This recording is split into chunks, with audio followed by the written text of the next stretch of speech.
श्री स्वतंत्र देव सिंह जी, जिला पंचायत अध्यक्ष डॉक्टर घनश्याम अनुरागी जी, हमारे लोकप्रिय विधायक श्री गौरी शंकर वर्मा जी, मूलचंद निरंजन जी, माननीय विधायक श्री विनोद चतुर्वेदी जी, पूर्व केंद्रीय मंत्री श्री भानु प्रताप सिंह वर्मा जी, भारतीय जनता पार्टी की जिलाध्यक्ष श्रीमती उर्विजा दीक्षित जी, नगर पालिका परिषद उरई की अध्यक्ष श्रीमती गिरिजा चौधरी जी,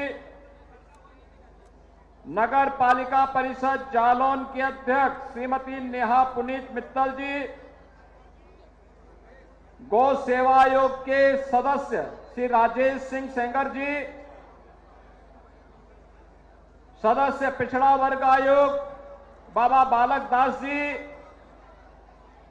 नगर पालिका परिषद कोंच के अध्यक्ष श्री प्रदीप कुमार गुप्ता जी, कालपी के अध्यक्ष अरविंद यादव जी,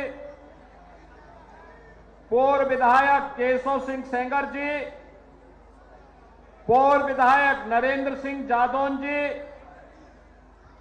पूर्व विधायक संतराम सिंह सेंगर जी, भारतीय जनता पार्टी के क्षेत्रीय मंत्री श्री संजीव उपाध्याय जी,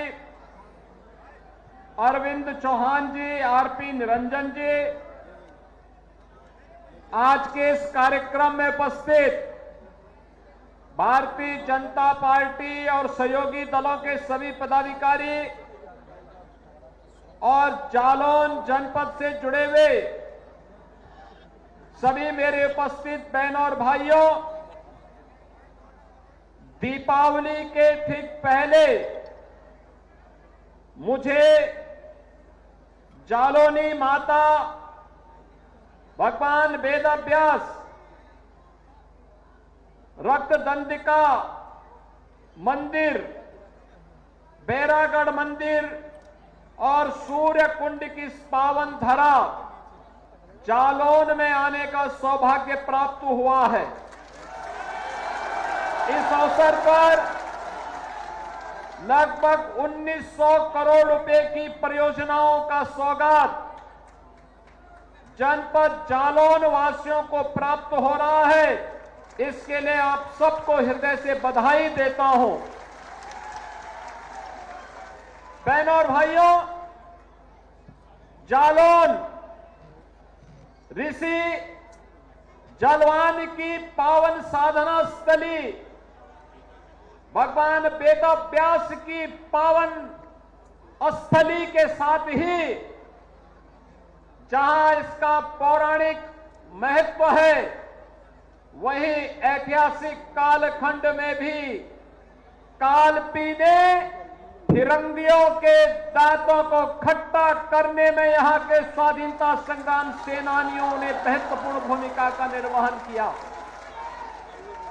कालपी आज भी उसका एक जीवंत उदाहरण हम सबके सामने है और ऐसी पावन धरा पर दीपावली के ठीक पहले आने का सौभाग्य प्राप्त हो तो ये तो सोने में सुहागा है और उसी सोने में सुहागा का आनंद लेने के लिए कालपी के हमारे हस्तशिल्पियों के द्वारा हैंडमेड कागज इस जनपद को एक नई पहचान दिलाती है और हमने वन डिस्ट्रिक्ट वन प्रोडक्ट के माध्यम से उसे एक अलग पहचान देने का काम किया है।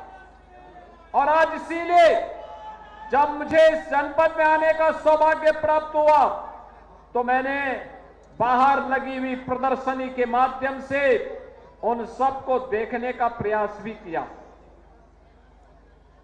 जालौन की एक और विशेषता है, अन्य जनपदों को यह सौभाग्य नहीं प्राप्त होता है। 5-5 नदियां एक साथ यहां पर प्राप्त मिलती हैं। यमुना, चंबल, सिंध, पहुंच और क्वारी, ये 5 नदियां पंचनदा के रूप में यहां के आध्यात्मिक और धार्मिक महत्व के साथ साथ यहां की ऐतिहासिक पृष्ठभूमि को भी हम सबका ध्यान आकर्षित करती है।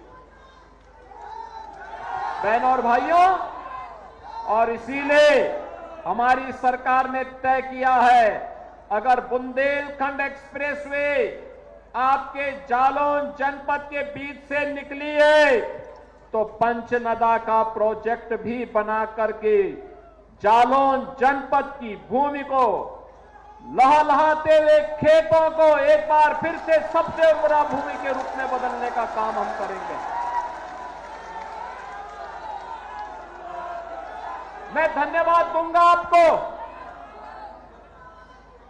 कि लगातार सम विषम परिस्थितियों में सामना करते हुए भी आप लोगों ने विकास को प्राथमिकता दी और विकास की सोच रखने वाले जनप्रतिनिधियों के साथ खड़े होकर के उन्हें विजयी बनाने में अपना योगदान किया। आज उन्हीं जनप्रतिनिधियों के परिश्रम का कारण है कि 1800-1900 करोड़ रुपए की परियोजनाएं आज जनपद जालौन को उपहार के रूप में प्राप्त हो रही है। बहनों और भाइयों, जब अच्छी सरकार आती है तो अच्छी सरकार विकास भी लेकर के आती है, रोजगार भी लेके आती है, सुरक्षा भी प्रदान करती है, हर एक तबके के लिए स्वावलंबन का मार्ग भी प्रशस्त करती है। लेकिन जब सरकार बुरी होती है तो सरकार ऐसे ही समस्या खड़ी कर देती है जैसे 2017 के पहले पहचान का संकट प्रदेशवासियों के सामने आया था। अनुमान करिए 17 के पहले क्या होता था। 2017 के पहले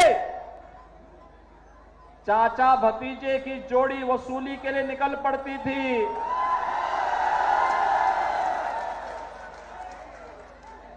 प्रदेश में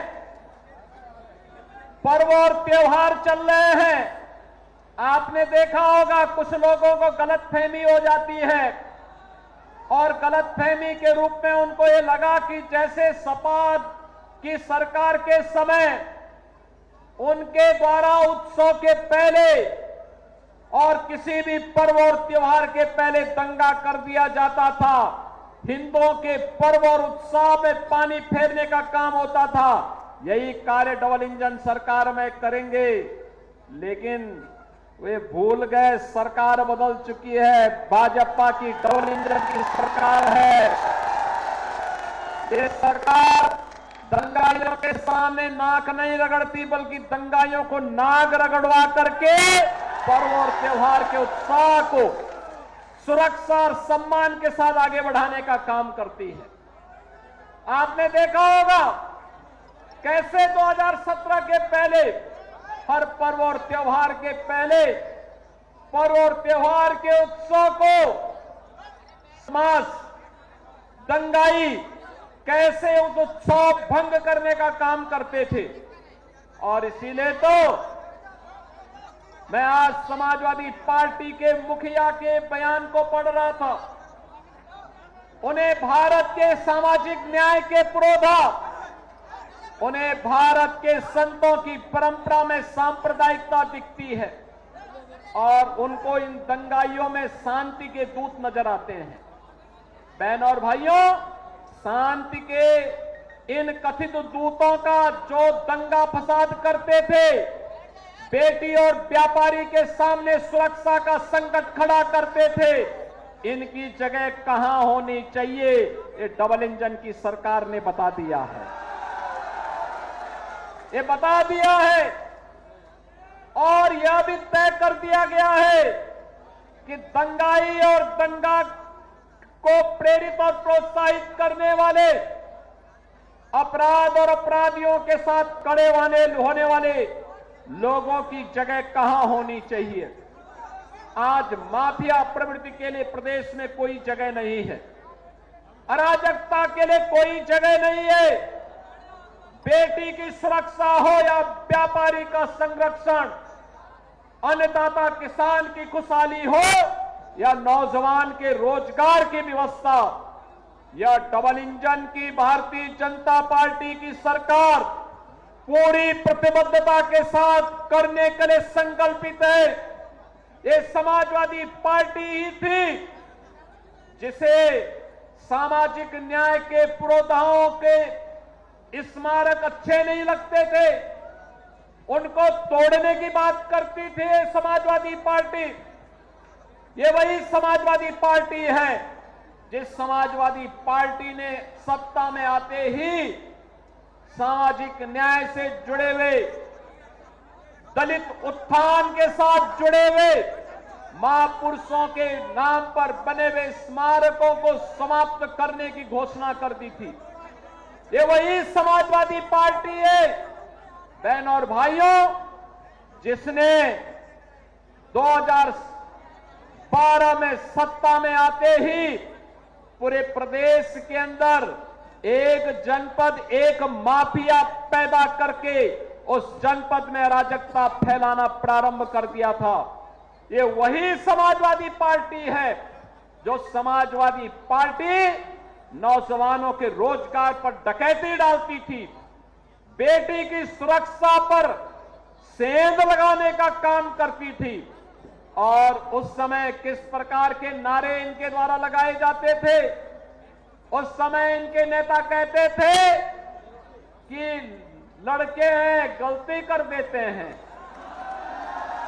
ये समाजवादी पार्टी के लोग कहते थे। लेकिन बहनों और भाइयों, आज भारतीय जनता पार्टी की डबल इंजन की सरकार है, अपराध और अपराधियों के लिए जीरो टॉलरेंस की नीति के तहत कार्य कर रही है। अगर बेटी की सुरक्षा में सेंध लगाया तो मान करके चलिए कि अगले चौराहे पर यमराज उसका इंतजार कर रहा होगा। अगर किसी गरीब की जमीन पर कब्जा करने का दुस्साहस किया तो ये मान करके चलिए कि अगले चौराहे पर कोई दूसरा ही यमराज का दूत उसका इंतजार भी कर रहा होगा। अगर अराजकता फैलाने का कुत्सित प्रयास किया, पर्व और त्योहारों के बीच में रंग में भंग डालने का काम किया, तो फिर मान करके चलिए कि उसको फिर शांति और सौहार्द अच्छा नहीं लगता है। ऐसे लोगों से सख्ती से निपटने के लिए ही पुलिस की जीरो टॉलरेंस की नीति वर्तमान में कार्य कर रही है। और इसीलिए बहनों और भाइयों, आज विकास के पैमाने पर उत्तर प्रदेश एक नए प्रतिमान को स्थापित करता हुआ दिखाई दे रहा है। ये वही उत्तर प्रदेश है जिस उत्तर प्रदेश में 17 के पहले पहचान का संकट था।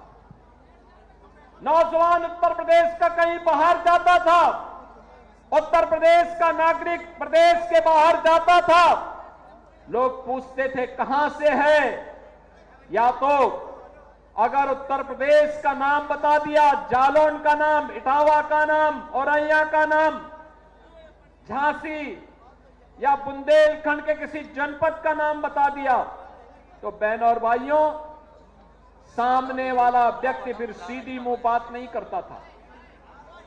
कोई नौजवान रोजगार के लिए कहीं बाहर गया है, उत्तर प्रदेश का नाम बोलता था तो उसके सामने संकट खड़ा हो जाता था। लेकिन बहनों और भाइयों, 17 के बाद आज जब कोई भी व्यक्ति उत्तर प्रदेश से बाहर जाता है, उत्तर प्रदेश का कोई नौजवान हो, उत्तर प्रदेश का कोई व्यापारी हो, उत्तर प्रदेश का कोई नागरिक जब उत्तर प्रदेश के बाहर जाता है और बताता है कि मैं उत्तर प्रदेश से हूं, तो सामने वाले के चेहरे पर खुशी छाती है और वह इस बात के लिए भी खुश होता है कि उत्तर प्रदेश जिन लोगों ने बीमारू बनाया था, उनकी बीमार मानसिकता उत्तर प्रदेश को बीमार बना रही थी। डबल इंजन की भारतीय जनता पार्टी की सरकार ने उत्तर प्रदेश को बीमारू राज्य से उभार करके एक विकसित राज्य के रूप में स्थापित कर दिया है। अब उत्तर प्रदेश भारत की अर्थव्यवस्था का ग्रोथ इंजन बनकर के उभरा है। अब उत्तर प्रदेश में नौजवानों को रोजगार यहीं मिलता है। सरकारी नौकरी आती है तो सरकारी नौकरी पर नौजवान का अधिकार होता है। उत्तर प्रदेश के अन्नदाता किसानों को हर प्रकार की सुविधाएं उपलब्ध करवाई जा रही हैं, व्यापारियों को सुरक्षा उपलब्ध करवाई जा रही है और जीएसटी रिफॉर्म के माध्यम से आम नागरिक को महंगाई से राहत देने का काम भी प्रधानमंत्री मोदी जी के नेतृत्व में होता है। बहनों और भाइयों, यही है डबल इंजन सरकार का लाभ। हर तबके के लिए बिना भेदभाव के शासन की योजनाओं ने पहुंचाने का काम किया जा रहा है। 2017 के पहले यह सोच उत्तर प्रदेश में जो सरकारें थी उनके पास नहीं थी। उनका अपना एजेंडा होता था, परिवार के बारे में सोचते थे, समाज के बारे में नहीं। प्रदेश को लूटते थे, संसाधनों पर डकैती डालते थे, पर्व और त्योहारों के पहले अराजकता फैलाते थे, विकास के नाम पर आने वाले पैसे को बंदर बांट करते थे। उनके पास इतना समय नहीं था कि जिले जिले में जाकर के विकास की योजनाओं की टोल ले सके, गरीब को उसका हक दे सके, गरीब के सिर को ढकने के लिए छत दे सके, किसी बेटी की शादी के लिए सामूहिक विवाह जैसी स्कीम को ला सके, किसी नौजवान के रोजगार के लिए नौकरी उपलब्ध करवा सके, कोई उद्योग दे सके। सपा की सरकार में तो जो उद्योग थे वो पहले से ही बंद हो रहे थे, दंगाई अलग थे। और समाजवादी पार्टी के बारे में जिस समाजवादी आंदोलन को कभी डॉक्टर लोहिया ने, आचार्य नरेंद्र देव ने, जनेश्वर मिश्र जैसे समाजवादी चिंतकों ने, मोहन सिंह जैसे समाजवादी चिंतकों ने एक ऊंचाई दी थी, आज वह समाजवादी पार्टी गुंडे और अपराधियों का एक जमावड़ा मात्र बनकर के रह गया है। आज आप देखते होंगे पूरे प्रदेश के अंदर और पूरे देश के अंदर लोगों के मन में एक धारणा है, दो प्रकार की धारणा है जो 2017 के पहले भी लोग बोलते थे। लगातार इसके बारे में लोगों के मन में होता था कि देख सपाई बिटिया घबराई, देख सपाई बिटिया घबराई। ये बात उस समय भी चलती थी और लोग ये भी कहते थे जिस गाड़ी में सपा का झंडा देखो होगा कोई सपा का गुंडा। लोग इस बारे में उस समय भी इस बारे में कहते थे, 17 के पहले भी ये बातें चलती थी। यानी गुंडे और अपराधियों का, पेशेवर माफियाओं का जमावड़ा जो नोच रहे थे, लूट रहे थे। गरीब को राशन नहीं मिलता था, गरीब को मकान नहीं मिलता था, गरीब को शौचालय नहीं मिल रहा था, गरीब को उज्ज्वला योजना का कनेक्शन नहीं मिल रहा था, नौजवान को रोजगार नहीं मिल रहा था, गांव की सड़कें खराब थी, विकास की योजनाएं ठप पड़ी हुई थी, बाढ़ आती थी, राहत का कार्य नहीं हो पाता था। लेकिन बहनों और भाइयों, आपने डबल इंजन की भाजपा की सरकार को समर्थन किया, परिणाम है उत्तर प्रदेश में 60 लाख गरीबों के मकान बन गए, 2 करोड़ 61 लाख गरीबों के घर में शौचालय बन गए, 1 करोड़ 86 लाख गरीबों को उज्ज्वला योजना का कनेक्शन मिल गया, 1,56,000 गरीब 1 करोड़ 56 लाख गरीबों के घर में बिजली के फ्री के कनेक्शन उपलब्ध हो गए, 8.5 लाख गरीबों को, नौजवानों को नौकरी मिल गई। और यही नहीं, प्रदेश के अंदर सूक्ष्म लघु मध्यम उद्यम में 2 करोड़ से अधिक नौजवानों को सीधे सीधे रोजगार प्राप्त हुआ। तो बड़े निवेश के माध्यम से भी 60 लाख नौजवानों को नौकरी और रोजगार की गारंटी मिली है। और आज इसीलिए आज मैं आप जालौन में आपके पास आया हूं आपसे कहने के लिए कि बहनों और भाइयों, ये डबल इंजन की सरकार बिना भेदभाव के विकास की इन योजनाओं को आप तक पहुंचाने के लिए आपके पास आई है, आप तक आई है। समाज की जागरूकता विकास लेकर के आती है, सुरक्षा का बेहतर माहौल बनाती है। अगर समाज जागरूक है, कोई गुंडा किसी गरीब की जमीन पर कब्जा नहीं कर सकता। अगर समाज जागरूक है, किसी बेटे की सुरक्षा पे कोई सेंध नहीं लगा सकता। अगर कहीं पे कोई समाज जागरूक है, विकास से उसे कोई वंचित नहीं कर सकता।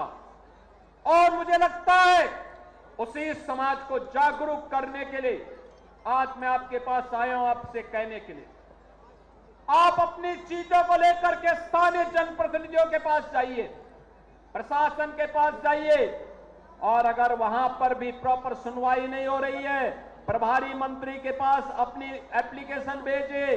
अगर तब भी दिक्कत आ रही है तो IGRS और CM हेल्पलाइन के माध्यम से हमें अवगत कराइए। और बहनों और भाइयों, मैं आपको इस बारे में आश्वस्त करता हूं, मैं इस बात के लिए आपको आश्वस्त करता हूं कि अगर किसी गरीब का, किसी दलित का, किसी वंचित का, किसी कमजोर का, किसी बेटी का, किसी व्यापारी का, किसी अन्नदाता किसान का किसी के द्वारा शोषण होगा, उसके साथ अत्याचार होगा, तो फिर उसके बाद की कार्रवाई तो फिर आप देखेंगे कि हम लोग इतनी जोरदार कार्रवाई करेंगे, कई कई पीढ़ियां उसकी याद करेंगे। और इसलिए बहनों और भाइयों, आप सबका मैं आह्वान करने के लिए आया हूं। जिस समाजवादी पार्टी ने पहचान का संकट आपको दिया था, जिस समाजवादी पार्टी के द्वारा गुंडागर्दी का किया गया था,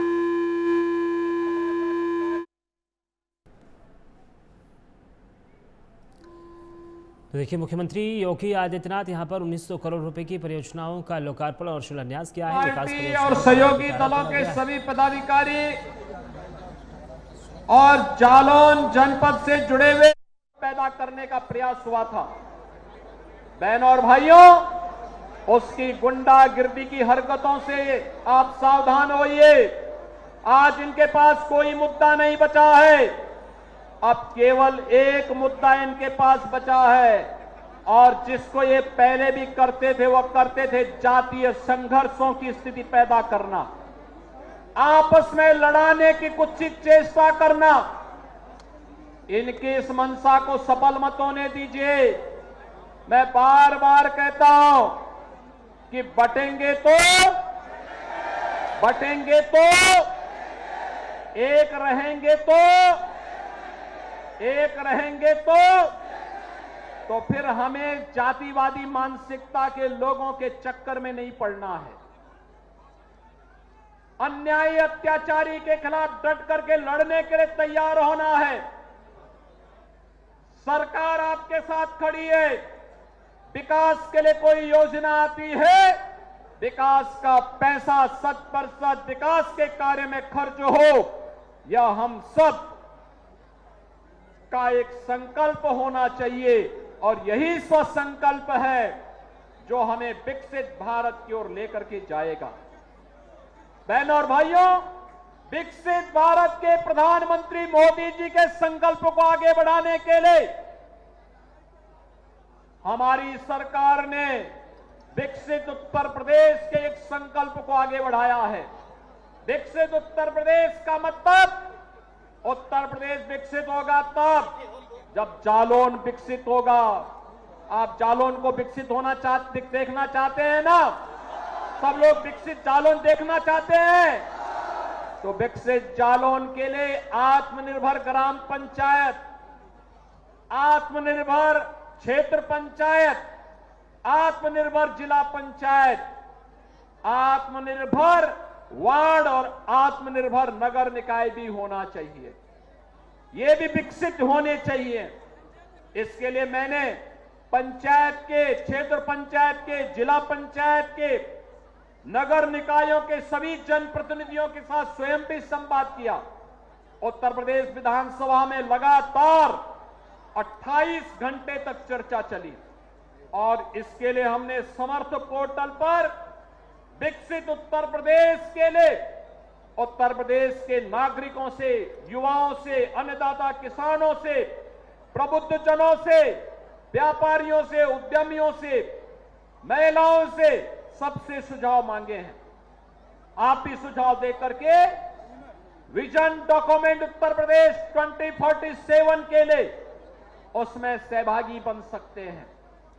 आप क्यूआर कोड स्कैन करते हुए अपने सुझाव दे सकते हैं। आपका सुझाव विजन डॉक्यूमेंट यूपी 2047 का पार्ट बनेगा, उसका हिस्सा बनेगा। और उसके लिए आप सबसे मैं आह्वान करूंगा, विकसित उत्तर प्रदेश के लिए विकसित जालौन होना चाहिए। विकसित जालौन के लिए विकसित कालपी होना चाहिए, विकसित कोच होना चाहिए, विकसित उरई होना चाहिए। और इसके लिए हम सब भी सहभागी बने। आज बहनों और भाइयों, जो 1800 करोड़ रुपए की परियोजनाएं आपके यहां दी जा रही हैं, इसमें पेयजल की है, सड़क की है, स्वास्थ्य की है, शिक्षा की है, गोवंश से जुड़ी हुई है, सिंचाई से जुड़ी हुई है और विकास से जुड़े हुए वे तमाम कार्यक्रम हैं जो आने वाली पीढ़ी के लिए एक नए जीवन का उदय होगा। और दीपावली के पहले इस प्रकार के कार्यक्रम दीपावली के उत्साह को और भी उत्साह और उमंग के साथ भरने में सहायक होंगे। आज के इस अवसर पर एक बार फिर से दीपावली की मंगलमय शुभकामनाएं आप सबके प्रति देते हुए मैं आप सब इस धरा को एक बार नमन करता हूं। आप सबके प्रति अपनी मंगलमय शुभकामनाएं व्यक्त करते हुए वाणी को देता हूं विराम। मेरे साथ बोलेंगे जय श्री राम, जय जय श्री राम।